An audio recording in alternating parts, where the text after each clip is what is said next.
Jaya booster சுகரை control பண்ணும், உங்க ஆரோக்கியத்தை மீட்டு தரும். சர்க்கரையை கட்டுப்படுத்துறதுக்கான எளிமையான வழிமுறை, இயற்கையான வழிமுறை. அனைத்து மருந்து கடைகளிலும் கிடைக்கும். கூடியிருக்கிற அனைத்து தோழர்களுக்கும் மாலை வணக்கம்.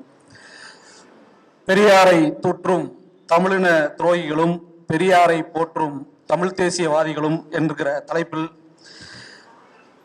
ஒரு கருத்தரங்கத்தை நடத்த வேண்டிய ஒரு தேவையை சீமான் உருவாக்கி இருப்பதை நினைத்து உண்மையிலேயே மகிழ்ச்சி அடைகிறேன். நாம் தமிழ் தேசியத்தை, உண்மையான தமிழ் தேசியத்தை பேச பேச அந்த போலி அம்பலமாய் கொண்டே இருக்கிறான் என்பதற்காக இந்த கூட்டத்தை ஏற்பாடு செய்த அருமை தந்தை பெரியார் திராவிடர் கழகத்தின் தோழர்களுக்கு எனது நன்றிகளும் வாழ்த்துக்களும். அன்பான தோழர்களே, நிறைய செய்திகளை தோழர் பாரதி அவர்களும் யார் பேச்சை கேட்க வேண்டும் என்று நான் விருப்பப்பட்டு வந்தேனோ அதில் தோழர் பொழிலன் அவர்களும், அடுத்து எனக்கு பின்னால் தோழர் அருமை ஐயா ஜெயராமன் அவர்களும் விரிவாக பேசுவார்கள். இருந்தாலும் ஒரு சில கருத்துக்களை மட்டும் உங்களிடம் பகிர்ந்து கொண்டு விடைபெறலாம் என்று நினைக்கிறேன். அன்பானவர்களே, சீமான் என்று கட்சி ஆரம்பித்தாரோ அன்றிலிருந்து RSSக்காக வேலை செய்யக்கூடிய ஒரு கூலி அடியால் தான். தோழர் ஜெகதீச பாண்டியன் வருத்தப்பட மாட்டார் என்று நினைக்கிறேன். அவருக்கு லேட்டா புரிஞ்சது, எங்களுக்கு முதலே புரிஞ்சிருச்சு, அவ்வளவுதான். என்றைக்கு தோழர் வெளியில வந்து சீமான் தினமலர் பாப்பா அவனையும் குருமூர்த்தியையும் பார்க்கிறாருன்னு வெளிப்படையா சொன்னாரோ அன்றையிலிருந்து அவன் வெளிப்படையாக இயங்க ஆரம்பித்துட்டான். அதுதான் என்னைக்கு அவரு அம்பலப்படுத்தினாரோ, அவருக்கு தெரிஞ்ச உண்மை இந்த மக்களுக்கு தெரியும், அவர் அம்பலப்படுத்தினதுக்கு அப்புறம் அதுதான் தெரிஞ்சு போச்சு. இன்னும் என்ன அப்படிங்கிறதுக்காக தான் அவன் அந்த விஜில்ங்கிற அமைப்புல ஏறினது, வேற ஒண்ணும் இல்லை. விஜில் அப்படி அந்த அமைப்புல ஏறினதுக்கு அடிப்படை காரணம் என்ன? நம்மளோட ஒரு சில செய்திகள் தான், ரொம்ப நேரம் எடுத்துக்க விரும்பல. RS உடைய நூற்றாண்டு விழா இது. RSS 1925 தொடங்கப்பட்டு இன்று அது நூற்றாண்டு விழாவை கொண்டாடி கொண்டிருக்கிறது. 2026 என்பது அவர்களுடைய நூற்றாண்டின் இறுதி, அந்த நூற்றாண்டு முடியுது. அவர்களுடைய நோக்கம் இன்னும் நிறைவேறவில்லை, ஆனால் அதற்கான அனைத்து வேலைகளையும் அவர் செய்து விட்டார்கள். அவர்கள் அகண்ட பாரதத்தை தனது இலக்காக கொண்டு வேலை செய்துகிறார்கள். அதனால்தான் இன்னைக்கு வரைக்கும் லட்சம் தமிழர்களை கொன்றாலும் இலங்கைக்கு தொடர்ச்சியாக உதவுவார்கள். பங்களாதேஷுக்கு 1000 நெருக்கடிகள் வந்தாலும் பங்களாதேஷோடு நிற்பார்கள். யாரை தீவிரவாதிகள் என்று ஆப்கானிஸ்தானை காலமெல்லாம் சொன்னார்களோ அந்த பாகிஸ்தான், அந்த ஆப்கானிஸ்தானை சேர்ந்தவர்களோடு நட்பு பாராட்டுவார்கள். இதெல்லாம் அதனுடைய நோக்கம். ஆனால் அவர்களால் அகண்ட பாரதத்தை அடைய முடியவில்லை. குறைந்தபட்சம் 2026க்குள்ளாக இந்தியா முழுமையும், இந்த ஒன்றியத்தில் இருக்கக்கூடிய அனைத்து மாநிலங்களையுமாவது கைப்பற்றி விட வேண்டும் என்று அவர்கள் வேலை செய்கிறார்கள். அதுதான் அவர்களின் 2026க்கான இலக்கு. அதன்படிதான் அவர்கள் இந்த 2025 தொடக்க, அவர்களுடைய நூற்றாண்டு தொடக்கத்தின் பொழுது ஒரு பத்திரிகையாளர் சந்திப்பு நடத்தினாங்க. பத்திரிகையாளர் சந்திப்பு நடத்தி இந்தியா முழுக்க நாங்கள் எவ்வளவு சகாக்கள் நடத்துகிறோம், எப்படியெல்லாம் வேலை செய்கிறோம் என்று அறிவித்தார்கள், வெளிப்படையாக அறிவித்தார்கள். அதை ஒட்டியான ஒரு தமிழகத்தில் சென்னை பத்திரிகையாளர் மன்றத்தில் RSS மோகன் பகவத் கொடுத்த அந்த பத்திரிகையாளர் சந்திப்புக்கு பின் இங்கு ஒரு பத்திரிகையாளர் சந்திப்பு நடந்தது. அந்த பத்திரிகையாளர் சந்திப்பில் தமிழகத்தின் RSS தலைவர்கள் கலந்து கொண்டு பேசினார்கள். அதில் அவர்கள் சொன்னது, தமிழ்நாட்டில் கடந்த வருடத்தை விட, அதாவது 2024 விட 1368 கிளைகள் புதிதாக RSS-ஆல் தொடங்கப்பட்டிருக்கிறது. மொத்தம் 4000 RSS கிளைகள் தமிழ்நாட்டில் இயங்குகிறது. அவங்க ஒரு கிளை மண்டல் அப்படின்னு அவங்க நிறைய வச்சிருக்கிறாங்க, அதுக்குள்ள போக விரும்பல. ஆனா அவங்களுடைய வளர்ச்சி, இந்த வளர்ச்சிக்கு பிறகு தமிழ்நாட்டில் நாங்கள் ஒரு பெரிய சக்தியாக உருவாவதற்காக 6 அம்ச வேலை திட்டங்களை வைத்திருக்கிறோம் அப்படின்னு அவங்க அறிவிக்கிறாங்க. 6 அம்ச வேலை திட்டங்கள். அதுல 1, 2 விட்டுருங்க. அதுல 4, 5 இது 2 முக்கியமானது. 4வது மாநகர் அளவில், அவங்க மாநகர்னு சொல்றது 10,000 பேர்ல இருந்து 50,000 பேர் இருக்கக்கூடிய ஒரு பகுதியை தான் அவங்க மாநகர்னு சொல்றாங்க. மாநகர் பகுதிகளில் சமுதாயத்தில் இருக்கக்கூடிய பெரியோர்கள், ஜாதி சங்கங்கள், துறவிகள், ஞானிகள், மகான்கள் ஆகியோர்களை சந்தித்து இவர்களை ஒன்றிணைத்து சமுதாய ஒத்திசைவு நிகழ்ச்சியை சமாஜிக் சத்பாவ் நிகழ்ச்சி, அவங்க வச்சிருக்க பேரு சமாஜிக் சத்பாவ் நிகழ்ச்சியை அனைத்து மாநகரங்கள் மற்றும் நகரங்களில் நடத்த வேண்டும் என்று முடிவு செய்யப்பட்டிருக்கிறது. இவ்வாறு நடத்தக்கூடிய ஒவ்வொரு மாவட்டத்திலும் ஜாதி சங்கங்கள், முக்கியஸ்தர்கள், ஞானிகள் நீங்க வேற யாரும் நினைச்சிடக்கூடாது, மடாதிபதிகள் இவங்களெல்லாம் வச்சு கூட்டம் நடத்தணும் அப்படிங்கிற நான் முடிவு கொடுத்திருக்கிறோம். இந்த மாநாட்டிற்கு நேரடியாக RSS தலைவர்களோ மறைமுகமாக RSSக்கு ஆதரவளிக்கக்கூடிய தலைவர்களோ சமூகத்தில் இருக்கக்கூடிய கருத்துருவாக்கவாதிகளோ இவர்களை அழைத்து இந்த கூட்டத்தை நடத்தி RSSின் செயல்பாடுகளை முன்னிலைப்படுத்த வேண்டும் அப்படிங்கிறது அவங்களுடைய வேலை திட்டம். இந்த 6 அம்ச வேலை திட்டத்தில் அவங்க சொல்றதுல இந்த 3-4 நீங்க நல்லா கவனிச்சு பாருங்க. சம்பந்தமே இல்லாம மாடுவோட பேசிட்டு இருக்கிறார், மலையோட பேசிட்டு இருக்கிறார், கடலோட பேசிட்டு இருக்கிறார். நமக்கு என்ன தெரியும் எவ்வளவு பரிசம், எவ்வளவு பாசம், இயற்கையோடு உரையாடுறாரு அப்படின்னு தோணும். ஆனா அதே RSS உடைய அந்த பேச்சுல, அவங்களுடைய அந்த பத்திரிகையாளர் சந்திப்புல கடைசி அவங்க என்ன சொல்றாங்கன்னா, ஒவ்வொருத்தரும் எப்படி அணுகணும்னு ஒரு செயல் திட்டம் சொல்றாங்க. அதுல சுற்றுப்புற சூழல் பாதுகாப்பை பொறுத்தவரை நம்மால் முடிந்தவரை பிளாஸ்டிக் நெகிழிகளை பயன்பாடற்ற சூழலை உருவாக்க வேண்டும். மேலும் மரங்கள், மலைகள், காடுகள், விலங்குகள், பறவைகள், கடல், உணவு, தண்ணீர் இவை குறித்து பொதுமக்களிடம் அவர்கள் விரும்பாவிட்டாலும் பரவாயில்லை நாம் பேச வேண்டும். இல்லையேல் நமக்கு ஆதரவானவர்களை கொண்டு அந்த வேலையை செய்ய வேண்டும். இதன் மூலம் RSSக்கு நாம் ஆட்களை திரட்ட முடியும் அப்படின்னு அவங்க பேசுறாங்க. இப்ப புரியுதா? இப்ப ஏன் ஊரா போய் மலையில காடுல இதெல்லாம் பேசிட்டு இருக்கிறாருன்னா இதுதான் வேலை. அன்பானவர்களே, இது மட்டும் இல்ல, கடைசியாக அவர்கள் சீமானுடைய நாம் தமிழர், இதெல்லாம் அவங்க தம்பிக்கு தெரியுமான்னு தெரியல, அவங்க தம்பிகளுக்கு அவர்கள் இவர் என்ன சொல்றாரோ அதை செய்யறாங்க. ஆனால் இவருக்கு தெளிவாக தெரியும் அவருடைய வேலை திட்டம் என்னன்னு. நீங்க கடைசியா அவர் நடத்துற கூட்டங்கள்லாம் நீங்க பாருங்க. அவர் கடைசியாக அவர் நடத்துற கூட்டம் என்னது? சௌராஷ்டிரா அந்த மக்களுடைய அரசியல் கூட்டங்களுக்கு போய் பேசுறார். அது யார் ஏற்பாடு பண்ணது? நாம் சௌராஷ்டிரா அந்த மக்களுடைய அரசியல் கூட்டங்களுக்கு போவதையோ அதெல்லாம் விமர்சிக்கல. நாம் சீமான் கிடையாது. அந்த மக்களுக்கும் அரசியல் உரிமை வேணும்னா வேணும் தான், மாற்று கருத்து இல்லை. ஆனா இத்தனை நாள் தமிழர்கள் குடி அடையாளத்தை வைத்துக் கொண்டு மற்றவர்கள்லாம் வந்தேரிகள், நீ வெளில போடா, அங்க போடா, இங்க போடான்னு பேசிக்கிட்டு இருந்த சீமான் இன்னைக்கு அதே சமூகத்திலிருந்து ஒருத்தரை வேட்பாளரை போட்டவர் மட்டும் இல்ல, அவர்களிலிருந்து அந்த கூட்டங்களுக்கு நேரடியாக போய் கலந்துக்கிறார். அந்த கூட்டத்தை ஏற்பாடு செய்தது அவங்க சொல்றது எங்க சமூகம்னு, ஆனா அது இல்ல. அந்த கூட்டத்தை ஏற்பாடு செய்தது பிஜேபி, RSS. தமிழிசையும் நயினார் நாகேந்திரன் அந்த கூட்டத்தின் சிறப்பு அழைப்பாளர்கள், சீமான் அல்ல. இவர்கள் தான் சிறப்பு அழைப்பாளர்கள். இவங்க 2 பேரும் கலந்துட்டு போனதுக்கு அப்புறம் இவர் போய் பேசியிருக்கிறார். அந்த சங்கத்துக்குள்ளார எல்லா கட்சிகளையும் சேர்ந்தவர் இருப்பாங்க. திமுக இருக்கலாம், அதிமுக இருக்கலாம், எல்லாரும் இருக்கலாம். இந்த கலர் வந்துடக்கூடாதுங்கிறதுக்காகத்தான் அதிமுக இருந்து 2 பேரும் 3 பேரை கூப்பிட்டு இருக்கிறாங்க. மற்றபடி அங்களுடைய பேசியதன் அடிப்படை சீமான்.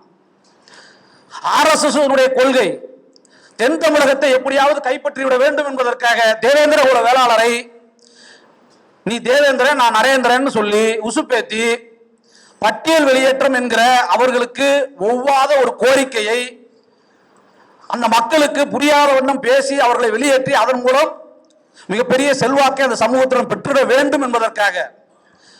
நீங்க ஒண்ணு தெரிஞ்சுங்க, தேவேந்திர குல வேளாளர் மக்களை பட்டியல் வெளியேற்றம் என்று கிருஷ்ணசாமி பேசியது RSSின் தூண்டுதலால் தான். என்றைக்கு அதே கிருஷ்ணசாமி தனக்கு அரசியல் முக்கியத்துவம் இல்லை என்று அந்த கூட்டணியிலிருந்து வெளியில் வந்தாரோ, கிருஷ்ணசாமியை தாண்டி இன்னைக்கு தேவேந்திர குல வேளாளர் மக்களுக்குள் RSS போய் சேர்ந்துருச்சு. இன்னைக்கு அந்த மக்கள் கிருஷ்ணசாமி சொன்னாலே கேட்கறது இல்லை, கிருஷ்ணசாமி சொன்னதே கேட்கறது கிடையாது. இதுதான் நிலைமை. தனக்கு என்னைக்கு தனக்கு தேவைப்பட்டாரோ அன்னைக்கு இங்கிருந்து நாக்பூர் வரைக்கும் அப்பாவும் பிள்ளையும் அழைச்சிட்டு போய் பேச வச்சாங்க. தேவை இல்லைன்னு முடிவான பிறகு அவரை தூக்கி வச்சுட்டு இன்னைக்கு தேவேந்திர குல வேளாளருக்குள்ளார ஒவ்வொரு, நீங்க உதாரணத்துக்கு வேணும்னா அருப்புக்கோட்டைக்கு போங்க.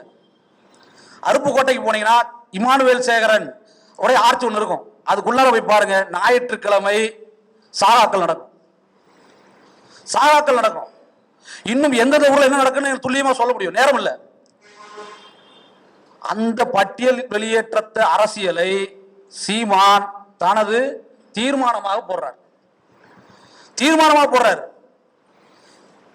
நான் ஆதரிக்கிறேன்றாரு.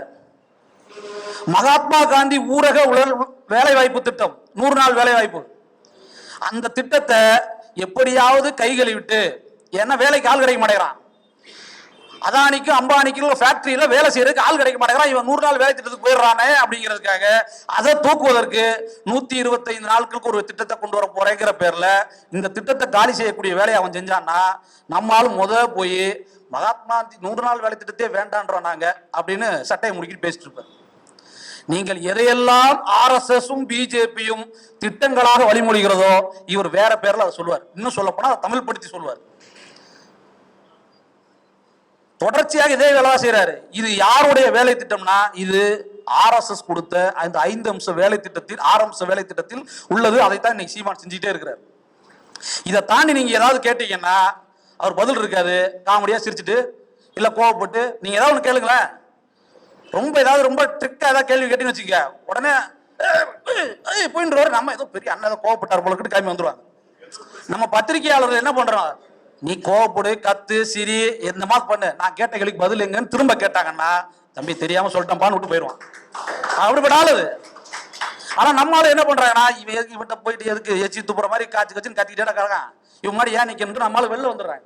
அதுதான் பிரச்சனை. நீங்க அவர் பேசக்கூடிய அரசியலில் ஏதாவது ஒரு இடத்தில் நேர்மைன்னு ஒண்ணு இருந்தா அத தம்பிகள் காட்டட்டும். பெரியார சொல்றாங்க, நேத்து ஒண்ணு பேசுவார் இன்னைக்கு ஒண்ணு பேசுவாருன்னு. உங்க அண்ணன் ஒரே கொள்கையில் இருந்தாலா? பெரியார் நேத்து ஒண்ணு பேசியிருந்தாரு இன்னைக்கு ஒண்ணு பேசியிருந்தாருன்னா அவரது செயல்பாட்டை மாற்றி இருப்பாரே தவிர ஒரு நாளும் அவர் கொள்கையை விட்டதில்லை. காமராஜரை ஆதரித்தாரா? ஆமா. திமுக திட்டினாரா? ஆமா. காமராஜரே திட்டுவாரு, திரும்ப திமுக ஆதரிச்சிருப்பாரு. ஆமா, எல்லாம் சரிதான். ஏன்? அது வழிமுறை. அவர் ஏற்றுக்கொண்ட கொள்கைக்கு எது சரியோ அந்த கொள்கையில் கடைசி வரை உறுதியா இருந்தாரு. செயல்பாட்டை மாத்தினார். செயல்பாடு மாத்தலாம், அடைவதற்கான வழி ஒண்ணுதான் எப்படி முடிவெடுக்க முடியும்? அது அந்த கால சூழல் பொறுத்து, ஆட்களை பொறுத்து, பொருளாதாரத்தை பொறுத்து மாறக்கூடியது. பெரியார் அப்படித்தான் எடுத்தார். கொள்கை கடைசி வரை உறுதியா இருந்தார். சொன்னாரு, தமிழ்நாடு தமிழருக்கே என்று 1938 முழங்கிய பெரியார் சாகும் வரை தமிழ்நாடு தமிழருக்கே என்று முழங்கி கொண்டிருந்தார். இதற்காக போராட்டம் நடத்தினார். உன்னை மாதிரி வீரவசனம் பேசல, வீரவசனம் கூட இல்ல, பேசுறதே இல்லை. இதுல மணியரசன் ஐயா அதுக்கு மேல அவரு நாங்கள் நடத்தாததா ஒரே ஒரு தடவை தமிழ்நாடு தனிநாடுங்கிறதுக்காக ஒரு மாநாட்டை நடத்தினார். அதுவும் எங்க, எவனும் அனுமதி தரல. ஐயா வீரமணி ஐயா அனுமதி கொடுங்கன்னு பெரியார் திடல்ல தான் நடத்தினார். தமிழ்நாடு தனிநாடுன்னு வேணுங்கிறதுக்கு நீங்க எங்க கூட நடத்துனீங்க? பெரியார் திடல்ல தான் நடத்துனீங்க. அந்த பெரியார் திடல் நடத்தினதுக்கு இப்ப சமீபத்துல அதோடைய 100ஆண்டு விழாவாம். தமிழ்நாடு தனிநாடுன்னு கேட்டதற்கு 100ஆண்டு விழா ஒரு அறிக்கை பெருசா போட்டிருக்கிறாங்க. இந்த மாதிரி தமிழ்நாடு தனிநாடுக்கு நாங்க ஒரு மாநாடு போட்டோம், அந்த மாநாட்டை திராவிட கலைஞர் திராவிட சதிகால் அதை பண்ணிட்டாரு இதை பண்ணிட்டாருன்னு போட்டிருக்கிறாரு. ஆனா மணியரசன் சொல்ல மறந்தது, சொல்ல தவறியது, வேண்டுமென்றே விட்டது என்னது? தமிழ்நாடு தனிநாடுன்னு கூட்டம் போடுறாங்க அப்படின்னு சொல்லி பிரச்சனையை கிளப்புனது தமிழ்நாட்டில் யாரு? சோ ராமசாமிக்கு தமிழ்நாடு தனிநாடுன்னு நாங்க கூட்டம் நடத்த போறோம்னு லெட்டர் போட்டது யாரு? இதே மணியரசன். இவரே லெட்டர் போட்டு இது பற்றி உங்களுடைய கருத்து என்னன்னு கேட்க, அவர் துக்ளக்ல தமிழ்நாடு தனிநாடு பிரிய போகிறதாமே, ஐயோ கலைஞர் என்ன செய்து கொண்டிருக்கிறார் ஒரு லெட்டர் அவரு கத்த. இது எதுக்கு இந்த பாப்பானுக்கு வேலைன்னு பிடிச்சி கைது பண்ணிட்டு திரும்ப விட்டார். இவ்வளவு பேசக்கூடிய மணியரசன் அவர்கள் என்ன திராவிடத்தில் இப்படி பண்ணிட்டாங்க அப்படி பண்ணிட்டாங்க சொல்றவரு, இதே பார்ப்பனர்கள் ஒண்ணு கூடிதானே உங்களை எதிர்த்தாங்க. அதை சொல்லணுமா சொல்லக்கூடாதா? ஆனா ஒரு நாளும் இவர்கள் 2 பேர் வாயில் இருந்தும் பார்ப்பனர்கள் என்ற வார்த்தையே வராது. பார்ப்பனர்கள் என்ற வார்த்தையே வரமாட்டேங்குது. இன்னைக்கு என்ன எடுத்திருக்கிறாங்க? தேர்தல் வரப்போகுது, தமிழ்நாடு அப்படின்னு ஒட்ட போறோம் அப்படின்னு ஒட்டுறாங்க. நமக்கு அதுல மாற்று கருத்து இல்லை. தமிழ்நாட்டுக்குள்ள இருக்கிறோம், தமிழ்நாட்டுக்குள்ள ஓடுற பேருந்து தமிழ்நாடு அரசு பேருந்து இருக்கிறதுல யாருக்கு எந்த மாற்று கருத்தும் கிடையாது. யாராவது மாற்று கருத்து இல்ல தமிழ்நாடு அரசு இல்ல தமிழ்நாடு ஒட்டக்கூடாது எப்ப சொல்லிச்சா? அவங்களும் சொல்லல, போன ஆட்சியில் வச்சுட்டாங்க, எடுத்துட்டாங்க, நாங்க நேரம் பார்த்து ஒட்டிக்கிறோன்றாங்க. ஆனா அது ஒரு பிரச்சனையா ஆக்கி ஊரெல்லாம் போய் 4 பேரா போய் போஸ்ட் ஒட்டிட்டு இருக்கிறாங்க தமிழ்நாடு. மகிழ்ச்சி. ஆனா நீ என்ன செஞ்சிருக்கணும்? நீ அங்க போய் போஸ்ட் விட்டுறலாம் வேலை. வந்தே பாரத்னு ஒரு பஸ் விடுறான், ட்ரெயின் விடுறான், வாய்க்குள்ளே நுழையாம தமிழ்நாட்டில் இருக்கக்கூடிய புகைவண்டிக்கு என்னென்னமோ பேர் வைக்கிறான். நீ அதையெல்லாம் அடிச்சிருக்கணும். தமிழ்நாடு அரசு பேருந்து தான் இல்ல, ஆனா அரசு பேருந்து ஓடுது, தமிழ்நாடு யாரும் மறுக்கல. ஆனா உன் மொழியை, உன் அடையாளத்தை டெல்லிக்கார உட்கார்ந்து மறுக்கிறான். நீ வாய் மூடி கம்முன்னு இருக்கிற. நீ மறிக்க வேண்டியது எங்க? புகைவண்டி நிலையத்தை போய் மறி. வந்தே பாரத்துங்கிற பேர் அழி. அதெல்லாம் செஞ்சிருக்கணும். உன் தோழர்களுக்கு, உன் தம்பிகளுக்கு நீ அதெல்லாம் சொல்லியிருக்கணும். செஞ்சியா? இன்னைக்கு காலையில தினத்தந்தியில செய்தி, ஸ்ரீரங்கத்தில் 2000 பேரோடு மோடி பொங்கல் கொண்டாட போகிறேன்னு போட்டிருக்கான். மோடி பொங்கல் கொண்டாடுறான். உன் தோழர் சொன்னார் பேசும்போது, பெரியார் இயற்கை வழிபாட்டில் ஏற்றுக்கொண்ட ஒரு பண்டிகை உண்டுன்னா தமிழர் திருநாள் பொங்கல் பண்டிகைன்னாரு. அதற்காக விழா நடத்தினார். அதையே தன் மக்களுக்கும் தன் தொண்டர்களுக்கும் பயிற்றுவித்தார், இது செய்யுன்னு. இன்னைக்கு வரைக்கும் அவங்க செஞ்சுட்டு இருக்கிறாங்க. ஆனா உன்னுடைய பொங்கலை, உன் அடையாளத்தை அவன் அழிக்கிறதுக்கு ஸ்ரீரங்கத்துல வந்து கூட்டம் போட போறான். என்ன பண்ண போற? ஒரு அறிக்கை வராது. நீங்க என்ன எழுதி வச்சுக்கீங்க, ஒரு அறிக்கை வராது, ஒரு போராட்டம் பண்ண மாட்டான். ஸ்ரீரங்கத்தில் அவங்களுக்கு ஆள் இல்லையா? தம்பிகள் இல்லையா?